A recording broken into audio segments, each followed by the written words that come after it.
जय हिंद क्लास। आज हम आगे की अपनी नई क्लास शुरू करते हैं। महाराष्ट्र के भक्ति आंदोलन।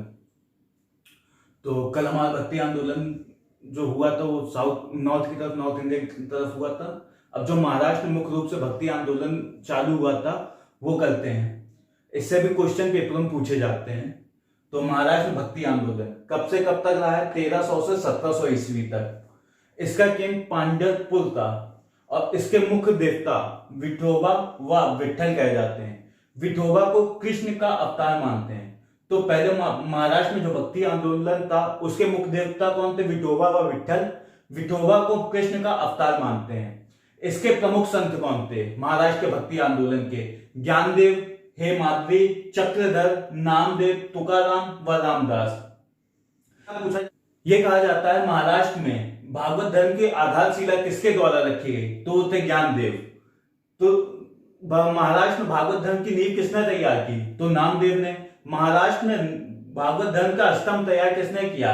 एकनाथ ने। वह पूरा भवन, भागवत धर्म का पूरा भवन किसने तैयार किया? वो थे तुकाराम थे। तो जैसे घर बनता है उसके अलग अलग जो काम होता है, पहले नींव डाली जाती है, फिर उसका पिलर रखा, पहले आधारशिला रखी जाती है, फिर उसकी नींव खुदाई होती है, फिर उसमें पिलर लगते हैं, फिर उसका भवन का स्ट्रक्चर तैयार होता है, फिर भवन बनता है। उसी प्रकार जैसे महाराष्ट्र में जो धर्म स्थापित हुआ था भागवत धर्म, उसी प्रकार है कि ज्ञानदेव महाराष्ट्र में भागवत धर्म की आधारशिला, नामदेव ने नींव, नाम से नींव, एकनाथ ने स्तंभ तैयार किया व तुकाराम ने पूरा भवन तैयार किया। और महाराष्ट्र धर्म में महाराष्ट्र धर्म दो संप्रदायों में विभाजित था। एक थे बारकरी, दूसरे थे धरकरी। तो बारकरी के प्रमुख देवता विठोबा थे जो कृष्ण का अवतार माने जाते थे। और इसके प्रमुख संत ज्ञानेश्वर, नामदेव, तुकाराम थे। तो बारकरी के प्रमुख देवता कौन थे? विठोबा जो कृष्ण के अवतार थे। प्रमुख संत ज्ञानेश्वर, नामदेव व तुकाराम। और दूसरा जो संप्रदाय था वो था धरकरी, उसके मुख्य देवता राम थे और इसके प्रमुख संत थे रामदास और एकनाथ। रामदास जो शिवाजी के गुरु थे। चलिए आगे चलते हैं। महाराष्ट्र के जो दो संप्रदाय थे, एक बारकरी व दूसरा धरकरी, इनको क्या कहा जाता था? तो बारकरी को पवित्र तीर्थ यात्री कहा जाता था और धरकरी को स्वतंत्रता के सेनानी कहा जाता था। तो क्वेश्चन इस प्रकार पूछा जाए कि महाराष्ट्र के बारकरी संप्रदाय को क्या कहा जाता था? तो पवित्र तीर्थ यात्री व धरकरी संप्रदाय को स्वतंत्रता सेनानी कहा जाता था। चलिए पहले गुरु आते हैं, संत आते हैं ज्ञानेश्वर या ज्ञानदेव। इनका जन्म 13वीं सदी में हुआ था। कहां पे? आलिंदी में। महाराष्ट्र में भागवत धर्म की आधारशिला रखी। तो क्वेश्चन इस प्रकार पूछा जाएगा कि महाराष्ट्र में भागवत धर्म की आधारशिला किसके द्वारा रखी गई? तो ज्ञानेश्वर या ज्ञानदेव द्वारा। बरकरी संप्रदाय में विष्णु का अवतार व मराठी साहित्य का जनक भी कहा जाता है। तो ज्ञानेश्वर को विष्णु का अवतार किस संप्रदाय में कहा गया है? तो बरकरी संप्रदाय में। वह मराठी साहित्य का जनक किसे कहा जाता है? तो ज्ञानेश्वर को। इन्होंने मराठी भाषा में भागवत गीता पर ज्ञानेश्वरी भावार्थ दीपिका नामक टीका लिखी। तो ज्ञानेश्वरी या भावार्थ दीपिका नामक टीका ज्ञानेश्वर ने किस पर लिखी? तो भगवत गीता पर।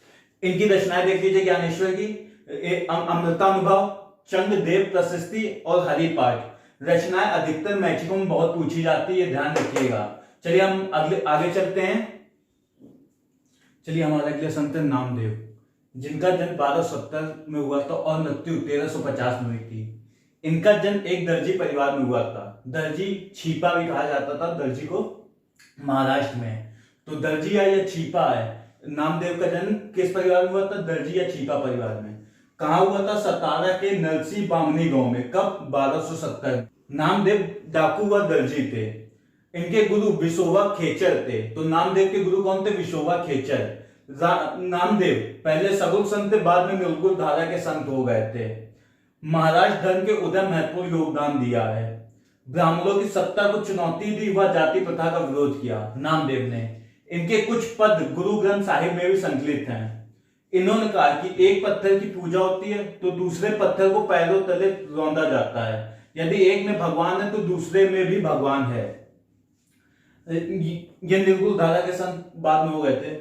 निर्गुण धारा के संत जो होते थे वह कहते थे कि भगवान हर जगह है। किसी मूर्ति पूजा का निर्गुण धारक संत मूर्ति पूजा का विरोध करते थे, जबकि जो सर्व धारक संत थे वह मूर्ति पूजा का विरोध नहीं करते थे। और निर्गुण धारक संत भगवान को बताते थे कि ये जीव मतलब इनका जन्म भी होता है वह मृत्यु भी होती है, लेकिन जो सबूत धारक संत है वह कहते हैं भगवान की कभी मृत्यु नहीं होती, वे आजीवन रहते हैं। और इन नामदेव हरि नाम से ईश्वर की उपासना को उपदेश देते थे, ज्ञानेश्वर के साथ रहते। तो यह क्वेश्चन पूछा जाए ज्ञानेश्वर के साथ कौन सा संत रहता था जो उनकी ज्ञानेश्वर की मृत्यु के बाद महाराज छोड़कर पंजाब चला गया था, तो नामदेव थे। तो चलिए आगे चलते हैं अगले संत पे। हमारे अगले संत है एकनाथ, जिनका जन्म 1533 ईस्वी और मृत्यु 1599 ईस्वी में हुई थी। एकनाथ ने भगवत गीता के 4 श्लोकों पर टीका लिखी है। तो क्वेश्चन इस प्रकार पूछिएगा कि कौन से महाराष्ट्र के संत ने भगवत गीता के 4 श्लोकों पर टीका लिखी है, तो एकनाथ ने।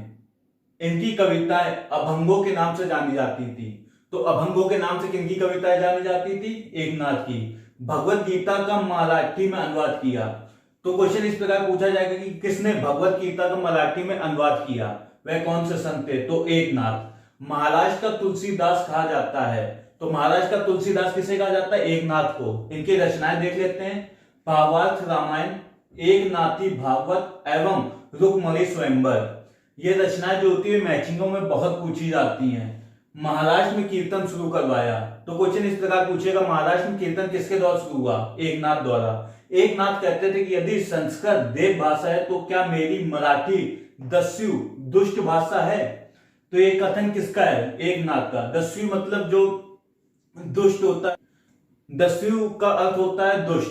जो हमारे जो बिहार एरिया होते हैं वहां पर दस्यु लुटेरों को या डकैतों को कहा जाता है। तो इनका ये अर्थ है कि जो संस्कृत देव भाषा है, जो पूरे ब्राह्मणों का एकाधिकार जिस पर समझा जाता था संस्कृत पे, वो अगर देव भाषा है तो क्या मेरी भाषा जो इनकी भाषा थी मराठी, वह क्या डाकू की भाषा है? तो इनका एक ये मत था। तो चलते आगे चलते हैं। एकनाथ हो गया है। चलिए हमारे अगले संत हैं तुकाराम, जिनका जन्म 1598 में हुआ तो मृत्यु 1650 ईस्वी में हुई थी। तुकाराम को महाराष्ट्र का कबीर कहते हैं। और इसी से एक रिलेटेड क्वेश्चन था कि महाराष्ट्र का तुलसीदास किसे कहते हैं, वह एकनाथ था। तो को रिलेटेड कर लीजिए कि महाराष्ट्र का कबीर तुकाराम और महाराष्ट्र का तुलसी एकनाथ। जहांगीर व शिवाजी के समकालीन थे। शिवाजी द्वारा शिवाजी ने इनको धन देने का प्रयास किया था तुकाराम को, तो इन्होंने मना कर दिया था। यह कह के मना किया था कि मेरे लिए सोना एवं मिट्टी एक समान है।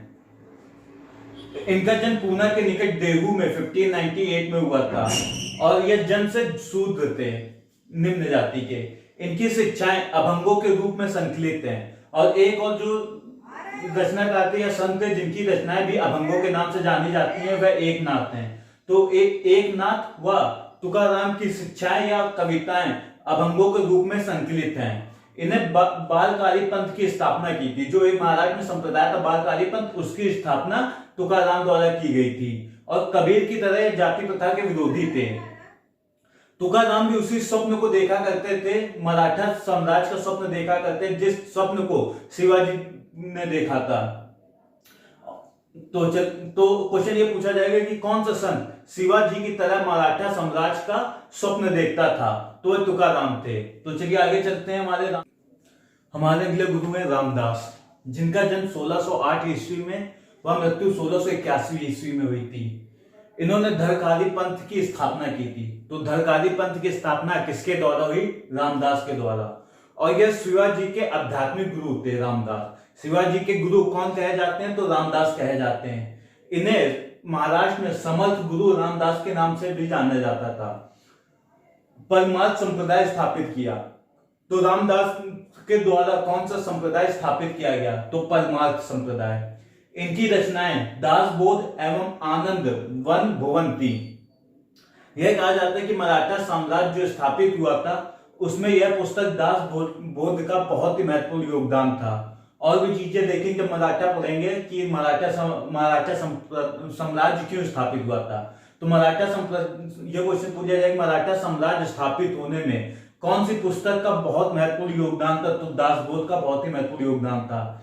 इनका रामदास का आश्रम सज्जनगढ़ में था। जब शिवाजी की मृत्यु हुई तो उससे पूर्व शिवाजी कहां पर रुके थे? कौन से आश्रम? तो सज्जनगढ़ के आश्रम। तो क्वेश्चन इस प्रकार पूछा जाएगा कि शिवाजी ने मृत्यु के पूर्व कौन से आश्रम पे रुके थे या कौन से स्थल पे रुके थे? तो सज्जनगढ़। और सज्जनगढ़ क्या था? रामदास का आश्रम यहाँ स्थापित था। रामदास का वास्तविक नाम क्या है? नारायण सूर्य जी पंत। तो नारायण सूर्य जी पंत किसका नाम है? रामदास का। शिवाजी ने रामदास के वस्त्र को अपना भगवा ध्वज बनाया था। जो शिवाजी का ध्वज था या मराठा साम्राज्य का ध्वज था, वो किसके द्वारा बनाया गया था? रामदास का जो वस्त्र थे, इन्होंने शिवाजी ने आशीर्वाद के रूप में इनके वस्त्र लिया था, उसी के द्वारा अब जो शिवाजी ध्वज लेकर चलते थे उसको बनाया था, भगवा ध्वज को। तो चलिए रामदास के बारे में कुछ चीजें रह गई वो भी जान लेते हैं। रामदास के बारे में जो बातें रह गई थी वो जान लेते हैं। रामदास ने अभिवादन में राम राम कहने की प्रथा शुरू की थी। वह कृष्णा नदी पर एक राम मंदिर बनवाया था। तो क्वेश्चन इस प्रकार पूछेगा कि रामदास ने कौन सी नदी पर राम मंदिर बनवाया था? कौन सी नदी किनारे? तो कृष्णा नदी किनारे। रामदास के कथन थे कि मां और मातृभूमि स्वर्ग से भी बढ़कर है। और इस बात का प्रभाव शिवाजी पे इतना पड़ा था कि जब वह दूसरे दुश्मन को हराते थे तो उनकी माताओं को भी वो मां कहकर संबोधित करते थे। समस्त मराठों को एकत्रित करो तथा महाराष्ट्र के धर्म का प्रचार करो। यह भी किसका कथन है? रामदास का। और एक चीज और कहते हैं, धर्म की क्षति हो जाए तो जीने का कोई अधिकार नहीं है। यह भी कथन किसका? रामदास का। ये कथन पूछ लेते हैं कि यह कथन किसके द्वारा कहे गए हैं। एक नया पंथ था जो महाराष्ट्र में तीसरा पंथ था, वह था महानुभाव पंथ। इसके संस्थापक गोविंद प्रभु कहे जाते हैं। तो गोविंद प्रभु किसके संस्थापक हैं? महानुभाव पंथ के। इस पंथ के अनुयायी दत्तात्रेय को ईश्वर का अवतार मानते थे। तो ये क्वेश्चन पूछा जाएगा, महानुभाव पंथ के अनुयायी किसको ईश्वर का अवतार मानते थे? तो दत्तात्रेय को ईश्वर का अवतार मानते थे। चक्रधर भी इस संप्रदाय के थे, जो इस संप्रदाय के प्रथम धर्म प्रचारक हैं। तो क्वेश्चन पूछेगा, महानुभाव पंथ के प्रथम धर्म प्रचारक कौन थे? चक्रधर। तो चलिए आगे चलते हैं, कुछ बातें होता है कि वो भी जान लेते हैं। चलिए देख लेते हैं लास्ट जो हमारा बच्चा भक्ति आंदोलन का। भक्ति आंदोलन के प्रमुख संत व उन्होंने जो सिद्धांत या पंथ स्थापित किए तो वो देख लेते हैं। जो प्रमुख संत के हैं, जो पेपरों में अधिकतर पूछ लिए जाते हैं, एक नंबर का कभी कभी आ जाता है। तो पहले है श्रीकंठ, इन्होंने शैव विशिष्टाद्वैत स्थापित किया था। दूसरे हैं श्रीपति, इन्होंने वीर शैव विशिष्टाद्वैत स्थापित किया था। तीसरे हमारे निम्बकाचार्य हैं, इन्होंने भेदाभेदवाद स्थापित किया था। फिर हमारे विज्ञान भिक्षु, इन्होंने अभिभागाद्वैत स्थापित किया था। फिर कबीर ने विशुद्ध द्वैतवाद या कबीर पंथ की स्थापना की थी। फिर हित हरिवंश, इन्होंने राधा वल्लभ संप्रदाय स्थापित किया था। फिर हमारे तुकाराम, इन्होंने वालकथी पंथ स्थापित किया था। भास्कराचार्य ने वेदाभेद व माधवाचार्य ने हरियाली संप्रदाय स्थापित किया था। यह क्वेश्चन अगर पूछेगा तो मैचिंग में पूछ लेगा, बाकी वैसे ऑप्शन में कम ही आएगा कि इनके ऑप्शन दिए जाएंगे। ये मैचिंग में पूछने वाला प्रश्न है। तो चलिए हमारा ये प्रमुख संत महाराष्ट्र के संत कंप्लीट हो गए हैं। तो कल से हम नया टॉपिक चालू करेंगे।